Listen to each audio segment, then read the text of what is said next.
이 아침 우리에게 주신 하나님의 말씀은 출애굽기 32장 30절부터 35절까지의 말씀입니다. 이튿날 모세가 백성에게 이르되 너희가 큰 죄를 범하였도다. 내가 이제 여호와께로 올라가노니 혹 너희를 위하여 속죄가 될까 하노라 하고, 모세가 여호와께 다시 나아가 여짜오되 슬프도소이다. 이 백성이 자기들을 위하여 금신을 만들어 싸우니 큰 죄를 범하였나이다. 그러나 이제 그들의 죄를 사하시옵소서. 그렇지 아니하시오면 원하건대 주께서 기록하신 책에서 내 이름을 지워버려 주옵소서. 여호와께서 모세에게 이르시되 누구든지 내게 범죄하면 내가 내 책에서 그를 지워버리리라. 이제 가서 내가 네게 말한 곳으로 백성을 인도하라. 내 사자가 내 앞서 가리라. 그러나 내가 보응하는 날에는 그들의 죄를 보응하리라. 여호와께서 백성을 지시니 이는 그들이 아론이 만든 바 그 송아지를 만들었음이더라. 아멘. 오늘 말씀은 우리 출애굽기 32장 1절부터 14절까지 나오는 하나님과 모세의 대화의 연장선상에 있는 말씀입니다. 이스라엘이 모세가 없는 사이에 금송아지를 세우고 거기에 경배하는 것에 우리 하나님이 진노하셨습니다. 그 진노가 아주 극에 달하여서 모세한테 당신의 속마음을 털어놓으셨습니다. 단순히 털어놓으신 것이 아니고 하나님이 앞으로 이렇게 하겠다라는 당신의 뜻을 말씀한 겁니다. 32장 10절에 나오는데요. 내가 그들에게 진노하여 그들을 진멸하고 너를 큰 나라가 되게 하리라. 우리는 이 말씀을 그냥 그런가 보다 하고 듣습니다만, 여러분들이 만일에 지금 이 모세라고 생각하고 한번 이 말씀을 들어보십시오. 모세는 하나님이 어떤 분이신지 알아요. 이분은요, 어마어마한 분이세요. 이때까지 듣도 보도 못했던 엄청난 기적들을 통하여서 자기 백성을 애굽에서 이끌어내신 분이세요. 그 세계 최강 바로의 힘을 그 기적들을 통해서 완전히 무력화시키시고 그 거대한 바다인 홍해물을 반쪽으로 나누셔서 쫓아오는 바로의 군사들을 수장시키신 분이에요. 하나님은 우리가 그냥 입에 떠올리는 하나님이 모세한테는 아닙니다. 하늘의 하늘도 다 담아낼 수 없는 크고 광대하고 엄청나신 하나님이 지금 이 모세가 경험한 하나님이에요. 이런 분이 한 말씀은 거역할 수 없어요. 돌이킬 수 없어요. 사람의 말이라면 그것이 그렇게 된다는 보장도 없고, 또 설사 그렇게 되게 하려고 하여도 어떻게 맞서 싸울 수가 있어요. 근데 이분의 말씀은, 이 말씀 자체가 일종의 운명이에요. 오늘로 치면은 대법원의 최종 판결입니다. 네가 사랑하는 네 백성은 사형이다. 지금 이 말씀이 자기한테 떨어진 거예요. 돌이킬 수 없는 운명이 지금 자기에게 닥친 것입니다. 절망적 상황이라는 거죠. 곰곰이 이 시점에서 머물러 서서 모세 자신을 보면 참 마음이 처연해요. 태어나자마자 아직 핏덩어리에 불과한데 나일강에 몸이 내던져졌어요. 하루아침에 애굽의 왕자에서 도망자 신세가 되어서 40년 동안을 광야에서 초야에 묻혀 살았어요. 얼마나 그 세월이 지긋지긋했던지 자기 아들의 이름을 게르솜이라고, 내 인생은 잊어버린 바 된 인생이라고 그렇게 지었어요. 이제 좀 적응해서 이대로 평범하게 살아도 된다 싶었는데 하나님이 등을 떠미셔가지고 그 애굽 땅으로 다시 돌아왔어요. 말도 듣지 않고 자신에게 권위도 주지 않는 백성들 달래고 달래서 여기까지 왔습니다. 하나님 사랑하는 마음, 백성들 사랑하는 마음, 그거 하나로 여기까지 온 거예요. 그런데 하나님이 이 걸음 끝내시겠다는 거예요. 모세의 입장에서는요, 아니 이렇게 끝내려고 이분이 나를 여기까지 이끄셨나? 이때까지 그럼 왔던 내 인생은 뭔가? 나를 통해서 새로운 나라 시작하겠다고 하시지만 아이 내 어머니, 아버지, 내 형제들이 그 백성들 속에서 같이 죽어나가게 되는데 나 혼자 살아서 새민족 이룬다는 게 무슨 소용이 있는가? 이런 생각이 들지 않겠습니까? 얼마나 좌절이 되고 낙심이 되겠습니까? 그런데 이때 모세의 입에서 놀라운 말이 나왔습니다. 그리 마옵소서. 하나님의 가시는 길을 가로막아 선 거예요. 지금 하늘도 담을 수 없는 크고 광대하신 하나님, 그야말로 절대자예요. 이 절대자가 하시겠다고 하는데 그리 마옵소서 가로막아 서는 것입니다. 32장 11절을 보면요, 아주 굉장히 강력하게 가로막아 서는 걸 봅니다. 여호와여, 어찌하여 그 큰 권능과 강한 손으로 애굽에서 인도하여 내신 주의 백성에게 진노하시나이까? 무슨 느낌이 드세요? 저항하는 거예요, 지금. 지금 운명이 파도처럼 거대한 빌딩숲이 되어가지고 자기를 덮치려고 하는데 그 빌딩숲 같은 그런 파도의 저항에 온몸으로 저항하는 거예요. 절망적인 상황인데 그것에 선선히 길을 열어주지 않고 항거합니다. 12절 끝부분에 보면 이렇게 말씀해요. 주의 맹렬한 누를 그치시고 뜻을 돌이키사 주의 백성에게 이 화를 내리지 마옵소서. 운명에 저항할 뿐만 아니고 운명을 가로막아 서서 그것을 턴어라운드, 돌이키게 하려고 그러는 것입니다. 그리고 32절에서 카드 하나를 딱 꺼냅니다. 여기 보시면은 13절입니다. 13절. 주의 종 아브라함과 이삭과 이스라엘을 기억하소서. 주께서 그들을 위하여 주를 가리켜 맹세하여 이르시기를 내가 너희의 자손을 하늘의 별처럼 많게 하고 내가 허락한 온 땅을 너희의 자손에게 주어 영원한 기업이 되게 하리라 하셨나이다. 무슨 얘기입니까? 지금 하나님 앞에서 하나님이 이스라엘의 조상인 아브라함에게 했던 약속을 환기시켜 드리는 겁니다. 묵상해 보면은 참으로 기가 막힌 장면이에요. 하나님은 내가 그들을 멸하리라 라고 통보하셨어요. 최종 선고예요. 어떻게 할 것이다 라는 최종 결정입니다. 그리고 이걸로 스토리는 끝이에요. 영화로 책으로 치면 The End. 하나님은 끝인데 모세에게는 끝이 아니에요.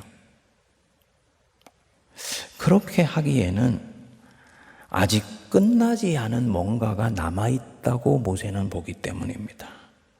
그래서 이 운명을 선선히 받아들이지 않고 하나님을 가로막아 섭니다.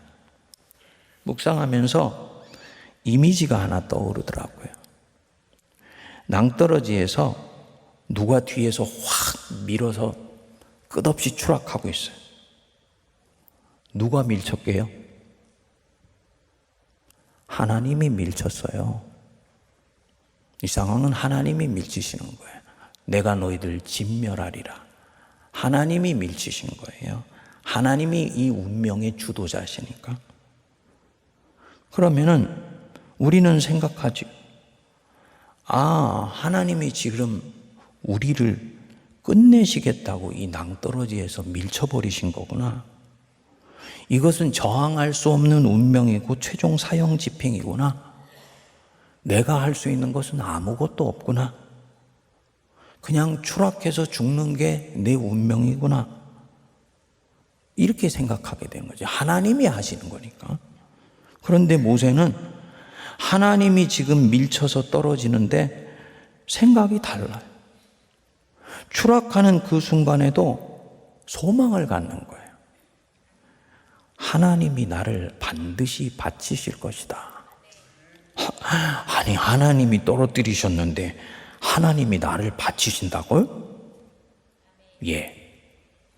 하나님이 바치신다고 모세는 믿어요. 왜냐? 내가 아는 하나님은 이렇게 해서 내 인생을 끝낼 분이 아니니까. 나를 이 낭떠러지에서 떨어뜨리셔서 밀쳐버리시는 걸로 내 인생을 끝낼 분이 아니니까. 추락하는 나를 지켜보실 분이 아니시니까. 이게 모세가 지금까지 알았던 하나님이고 모세가 만난 하나님이에요. 어떤 하나님이냐? 그분은 누가 뭐래도 선하신 하나님이다. 하나님이 자기를 밀쳐버리려고 하시는데도 거기서 하나님을 또다시 신뢰합니다. 자기 인생이 거기서 끝나지 않는다는 것을 믿습니다. 하나님의 은혜가 여전히 자기 안에서 살아 꿈틀꿈틀 역사하고 있다고 믿어요. 어느 순간인데 추락하고 있는 순간에도 믿는 거예요. 그리고 하나님이 꼼짝하지 못할 약속의 말씀을 아까처럼 꺼낸 것입니다. 맨 마지막에 가서 모세가 오늘 읽은 본문 말씀에서 얘기하죠. 그들의 죄를 사하시옵소서. 그렇지 아니하시면 원하건대 주께서 기록하신 책에서 나를 지워버리시옵소서. 그러니까 하나님께서 이 이스라엘 백성들 살려주시고 죄를 사해주시지 않으려면 차라리 죽여달라는 얘기입니다. 모세는 묵상해 보면 참 엄청난 사람이에요. 여러분, 우리가 모세와 같은 상황이라면 이렇게 할 수 있을까요? 닥쳐오는 운명 한복판에 서서 그 운명을 몸으로 막아낼 뿐만 아니라 운명을 돌이켜서 하나님에 대한 소망을 가지고 새로운 길을 만들어 나가려고 몸부림쳐 볼 수 있을까요? 도대체 운명에 저항하고 살 길을 자라내는 이 모세의 내적 힘이 어디에서 나오는 것입니까? 첫째로 모세한테는 민족의 운명과 자신의 운명은 하나입니다. 모세에게는 민족과 자기는 운명 공동체. 그러니까 자기 민족 멸하시고 새 민족 세우시겠다. 그거는 모세한테는 의미가 없어요. 내가 사랑하는 내 민족이 죽는데 나 혼자 사는 것은 의미가 없다. 요번에 그 무한 그 공항에 참사가 일어나고 디스토리들이 들려오면서 우리가 많이 가슴 아파했지 않습니까? 태국인가요? 거기에서 비행기가 떴는데 가족 10명이 여행을 하게 된 거예요. 그 중에 한 명만 남고 9명이 비행기에 탑승했는데 자기 가족 9명이 고스란히 목숨을 잃었다는 소식을 이 한 명이 듣게 된 거예요. 아, 나는 살아남았네. 감사하네. 하나님이 나를 살려주셨네. 이 생각이 들겠습니까? 9명의 가족이 어느 날 갑자기 내 앞에서 사라져 버린다는 것은 이거는 엄청난 충격입니다. 모세의 마음이 지금 이런 겁니다. 내 가족들 싹 쓸어버리시면 나 하나 살아남는 것은 의미가 없어. 그러니까 어떻게 해요? 하나님 뜻 돌이키려고 하는 겁니다. 그래서 그들의 운명 안에 자기를 던져 넣는 거예요. 내 이름도 생명책에서 지워달라고. 요한일서 말씀 생각나죠? 사랑 안에 두려움이 없고 온전한 사랑이 두려움을 내쫓느니. 운명도 무섭지 않아요. 이 사랑이 하나님의 진노도 가로막아 서게 하고 하나님의 최종 선고도 돌이키게 하는 겁니다. 여러분, 오늘 우리 권사님이 참 신실하게 기도해 주셨는데 교회가 이 나라 바르게 사랑하면요, 하나님이 교회를 생각하셔서 나라를 건수해 주신다는 건 믿으시기 바랍니다. 그냥 사랑이 아니에요. 모세처럼 바르게 사랑해야 돼요. 두 번째로, 그래도 여전히 의문이 남아요. 그러면 하나님은 진노하시고 심판하시려고 했는데 모세가 자기 백성 포기하지 않고 지금 살려낸 것이냐? 그게 아니라 반대예요. 모세는 알아요. 하나님이 자기보다도 이스라엘 백성들을 1000배, 1000배는 더 사랑하신다는 것 알아요. 그게 모세인 내가 경험한 하나님이에요. 하나님은 선하시며 그 인자하심이 영원한 분이다. 절대로 은혜로 시작한 이 걸음을 진노와 심판으로 끝내실 하나님이 아니다. 하나님은 자기 백성 사랑하셔서 시작한 이 자유의 대장정, 절대로 이대로 끝낼 뿐 아니다. 이렇게 끝내는 것은 하나님의 속성에 어긋난다는 것, 모세는 믿습니다. 시편 136편 1절 우리 송구영신 예배 때 묵상했던 말씀 생각나죠? 후렴이었습니다. 그는 선하시며 그 인자하심이 영원함이로다. 여러분, 하나님 선하시며 그 인자하심이 영원하시다. 믿으십니까? 이게 잘 안 믿겨지면 이제 이거 믿을 수 있도록 올 한 해 경험하게 해달라고 기도하셔야 돼요. 경험하는 방법은 한 가지예요. 그가 선하시고 인자하시다는 것을 믿고 계속 가보면 이 말씀이 진리인지 아닌지 분명히 드러나요. 모세는 하나님이 이런 분이라는 걸 알아요. 그렇기 때문에 자신과 자기 민족을 삼키려는 운명에 맞설 수 있습니다. 하나님이 밀쳐버리셔도 추락하면서도 그 밀쳐버리신 하나님을 계속 신뢰합니다. 그분이 나를 이 낭떠러지에서 밀쳐버리셨을 때는 반드시 이유가 있다. 내게 베푸시는 더 큰 은혜가 남아있다. 하나님 사랑은 절대로 소멸되지 않고 그 인자하심은 끝나지 않는다. 하나님이 나를 밑에서 더 큰 손으로 받치실 것이다. 요걸 모세는 믿어요. 그래서 하나님 가슴 속에 있는 그 사랑의 불을 잡아당기는 것입니다. 그리 마옵소서. 사실은 하나님이 모세한테 이 말 듣고 싶어 하신 거지. 누구를 기다린 거냐? 대속자를 기다린 거야.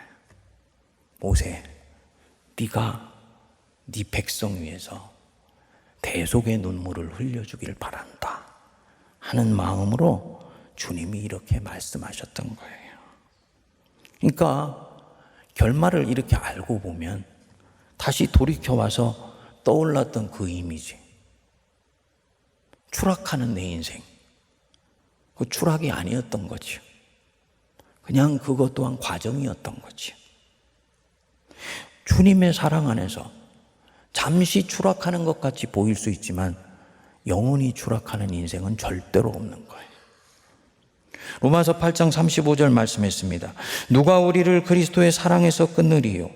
환난이나 곤고나 박해나 기근이나 적신이나 위험이나 칼이랴. 누구도 그리스도의 사랑에서 나를 끊어낼 수 없다. 추락하는 것 같은 그 순간에도 결론은 뭐냐? 하나님의 사랑이 결국은 이길 것이다. 믿으시죠? 로마서 8장 37절 우리 믿음을 실어서 같이 읽겠습니다. 그러나 이 모든 일에 우리를 사랑하시는 이로 말미암아 우리가 넉넉히 이기느니라. 여러분, 이게 인생의 결론이라는 건 믿으세요? 제가 전에 한번 부활에 대해서 설교를 하면서 그리스도인은 끝을 가서 보고 돌아와서 사는 삶이라 그랬잖아요. 한 스텝 한 스텝 걸어가면서 점이 찍혀서 인생이라는 선이 만들어지고 그 현재의 결론으로 미래가 열리는 것 같은데 그리스도인의 시간과는 그렇지 않다 그랬어요. 그리스도인은 모든 일에 우리를 사랑하시는 이로 말미암아 우리가 넉넉히 이기기 때문에 우리 인생의 최종 결론은 부활이라는 걸 우리는 믿을 뿐만 아니라 알고 있어요. 왜냐? 가서 보았기 때문이에요. 그것을 보고 다시 돌아와서 지금 여기를 살아요. 그러면요, 지금 여기를 사는 마음이 그렇게 조바심 쳐지지 않습니다. 심리학자들이 조사를 하나 했다 그럽니다. 엎치락 뒤치락 하는 공포 추리 소설의 결론을 알려주고 그리고 나서 다시 돌아와가지고 추리 소설을 읽을 때와 결론을 알려주지 않고 추리 소설의 처음부터 중간과 끝으로 가면서 순서대로 읽었을 때 중간을 읽는 마음이 달라지더라는 거예요. 결론을 알고 와서 읽는 사람이 재미가 없을 것처럼 느꼈는데 사실은 그게 아니고 결론이 해피엔딩으로 끝난다는 걸 알고 와서 중간을 읽을 때 삶의 중간에 일어나는 디테일을 훨씬 세부적이고 구체적으로 알며 그 중간을 인조이하면서 읽더라는 거예요. 결론을 모르고 읽을 때는 이 스토리가 어떻게 진행될지 몰라가지고 염려하고 걱정하고 알 수 없는 스트레스에 시달리게 되면서 그 중간 스토리 안에 있는 스토리의 진면목을 많이 놓치고 가면서 결론에 이르더라는 것입니다. 이것은 우리가 삶을 이해하는 데 굉장히 중요한 대목입니다. 우리를 사랑하시는 이로 말미암아 우리가 결국은 넉넉히 이긴다. 내 인생의 최종은 하나님의 승리이다. 이것이 진짜 내 인생의 최종 결론이라는 걸 알고 믿고 가서 보고 와서 지금 여기를 살면 지금 추락하고 흔들리는 것 같은 내 인생은 추락이 아니고 흔들림이 아니라는 거죠. 선한 결론을 맺어가시는 주님의 은혜의 손길 안에 내 인생이 놓여져 있다라고 새롭게 다가오게 되는 거예요. 살다 보면 왜 자꾸 낙심이 되고 자꾸 해도 안 될 것 같은 마음이 안 들겠습니까? 산다는 것은 절대로 쉬운 일이 아닙니다. 누군가를 사랑하면서 사는 것은 더 힘들어요. 우리는 사랑받고 살고 싶지 사랑하고 살고 싶지 않아요. 그런데 이게 인생의 고약한 부분이에요. 예수님이 말씀하셨죠. 마태복음 7장 12절에 보면 너희가 남에게 대접받고자 하는 대로 남을 대접해라. 진짜 너희가 다른 사람에게 선하게 대접받고 싶냐? 그러면 너희가 남을 선하게 대접해라. 사랑과 관련해서 보면은 사랑할 때 사랑받습니다. 내 생을 사랑할 때 이 생이 나에게 선물이 되어서 실제로 많은 은혜를 주게 됩니다. 그러니까 사랑하면서 사는 것은 내 생에서 사랑받고 행복하게 사는데 절대적으로 중요한 부분입니다. 그런데 나는 사랑하며 살고 싶지 않고 사랑할 수도 없을 것 같다. 생에 지쳤으니까, 사랑하다가 지쳤으니까, 사랑하면서 살면은 손해볼 것 같으니까 모세한테 배워야 돼요. 누군가를 사랑하면서 살 수 있는 원천, 내가 생을 사랑하며 그 생을 수놓는 사람들을 사랑하면서 살 수 있는 그 능력이 어디서 오냐? 그것은 결국 하나님에게서 오는 거다. 우리가 하나님을 사랑한 것이 아니요 하나님이 우리를 사랑하사 자기 아들을 화목제물로 우리에게 주셨다. 이게 누군가를 사랑할 수 있는 원천이에요. 주님이 선하시며 인자하심이 영원함이니까. 그분은 끝까지 나를 사랑하시니까 나는 어떤 상황에서도 낙심하지 않고 다시 일어날 것이다. 소망을 가질 수 있는 것이죠. 사랑하기를 포기하지 않을 수 있는 것이죠. 사랑하는 여러분, 2025년 경황 없는 중에 우리가 시작했습니다. 많은 사람들이 새해가 되었는데도 새해 된 것 같지 않다고들 생각을 합니다. 그만큼 올 한 해에 대해서 기대하고 소망하는 바가 적기 때문에 그런 얘기를 하는 것일 것입니다. 작년에 있었던 그 불행이 올해도 계속될 것 같다. 주님 믿으십시다. 모든 것은 잘 될 것이다. 우리나라요, 교회가 서면 모든 것은 잘 될 것으로 믿으십시다. 모세라는 한 사람이 하나님 앞에 대속자로 세워지니까 백성이 서잖아요. 그러면 나라가 잘 되는 일은 결국은 교회가 잘 되는 거에 달려있는데, 교회가 잘 되는 일은 결국은 뭐에 달려있냐? 한 교회 똑바로 하고 한 교회가 대속자로 서면 그 교회 때문에 하나님이 한국 교회도 건수하시는 거예요. 그럼 한 교회가 똑바로 되는 길은 결국 뭐냐? 나 한 사람 제대로 하면 돼. 나 한 사람. 내가 진짜 대속자로 서면 하나님이 내 믿음 보시고 내 교회를 세우시고 내 교회 때문에 한국 교회 세우시는 거예요. 소돔과 고모라 성에 의인 10명이 아니라 단 한 명만 있어도 하나님은 그 사람 때문에 소돔과 고모라 성 멸하지 않으셨을 것입니다. 결국 관건은 우리가 사랑하며 살기를 포기하지 않는 데 있는 것이다. 그러므로 사랑하는 나의 형제들아, 견실하며 흔들리지 말며 주의 일에 더욱 힘쓰는 자들이 되라. 아멘 하시죠?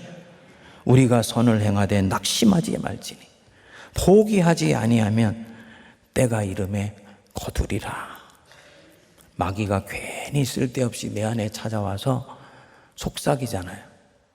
너 노력했는데 진척이 없는 것 같잖아. 지금까지 그랬던 것처럼 앞으로도 잘 안 될 거야. 애쓰고 수고한 거 잘 된다는 보장 없어. 지금이 가는 이 문명의 길을 봐. 탐욕에 물들어서 가는 문명, 이 고삐 풀린 브레이크 풀려버린 이 기차 같은 이 문명, 낭떠러지를 향해 가고 있는 것 같잖아. 우리 하나 한다고 뭐가 잘 되겠냐? 이거 다 마귀가 주는 음성입니다. 선을 행하되 낙심하지 말지니 포기하지 아니하면 때가 이름에 거두리라. 믿으시고 역사의 주관 되신 하나님이 선하시며 인자하시며 그 영원하심이 끝이 없다는 것 믿으십시다. 기도하겠습니다. 하나님 아버지, 추락하는 것에 날개가 있습니까? 날개가 꺾여서 추락하는 것 같을 때에도 그 속에 주님이 안으로부터 펼쳐주시는 은혜의 날개가 있는 것을 믿게 하여 주시고 주님의 의로운 오른손으로 받치실 것을 보게 하여 주옵소서. 끝을 보고 와서 살아가는 인생이 오니 하나님의 사랑으로 말미암아 승리할 것을 믿고 오늘 우리에게 있는 환난도 고난도 사랑할 수 없을 것 같은 바로 절망도 이기게 하여 주시고 주님 때문에 사랑하기를 새롭게 연습하며 발걸음을 내딛는 내가 될 수 있도록 은혜 내려 주시옵소서. 역사의 주관자가 되시는 하나님 아버지, 수렁으로 빠져가는 것 같은 이 나라 이 민족, 하나님 때문에 여전히 희망이 있을 수 있음을 믿습니다. 기도하기를 포기하지 않게 하시고 교회가 깨어있게 하시며 좌로도 우로도 치우치지 아니하고 그리스도 예수께 붙들림 바 된 화해와 사랑의 십자가 붙들고 앞으로 전진하게 하여 주시옵소서. 우리 세문안교회가 올 한 해 서로 사랑을 연습하게 하시고 연마하게 하여 주시고 사랑 안에서 하나가 되게 하여 주셔서 얼어있는 이 땅을 녹여내는 사랑의 사도들로 살아 승리하게 하여 주옵소서. 이제는 우리 주 예수 그리스도의 크신 은혜와 하나님 아버지의 무한하신 사랑하심과 성령님의 위로교통 감동 감화 역사하심이 그리 마옵소서. 주 앞에 나아가 주님의 운명을 저항하며 또 주님의 뜻대로 선하신 뜻을 붙들고 하나님 마음을 헤아려 앞으로 나아가는 모든 거룩한 주의 백성들과 피로 값주고 사신 우리 세문안교회와 이 나라 이 민족과 저 북녘과 온 세계 위에 이제로부터 영원토록 함께하옵시기를 간절히 축원하옵나이다. 아멘.